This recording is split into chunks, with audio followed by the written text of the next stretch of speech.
गणतंत्र महापर्व अर्थात साधारण निर्वाचन परिप्रेक्षी जाजपुर जिला प्रशासन पक्षर भोटर सचेतनता कार्यक्रम अनुष्ठित हो जाए।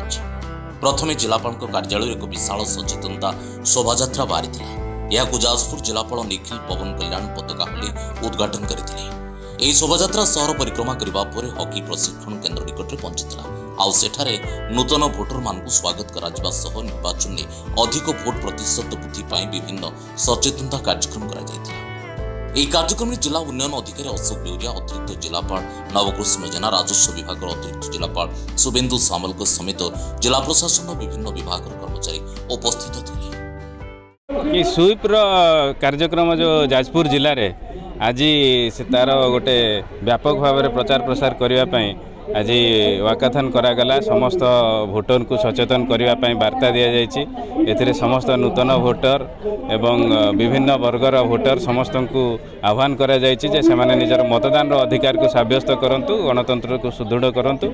आगामी दिन में जाजपुर जिले में विभिन्न अंचल में समस्त ब्लॉक म्युनिसिपालिटी एरिया रे यही कार्यक्रम मान अनुष्ठित होब, जमिति लोक मैंने आहरी आग को अधिक आग्रही होकर निजर मतदान अधिकार को साब्यस्त करेंगे।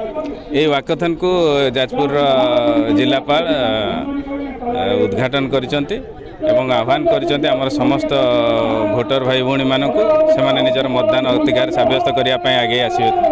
आम जाजपुर जिले में भोटर मान सचेतनता निमंते समस्त निजर भोट अधिकार साब्यस्त करने निमंते आम गोटे सचेतनता कार्यक्रम करूँ। गोटे पदयात्रा करा सहर परिक्रमा करथिला।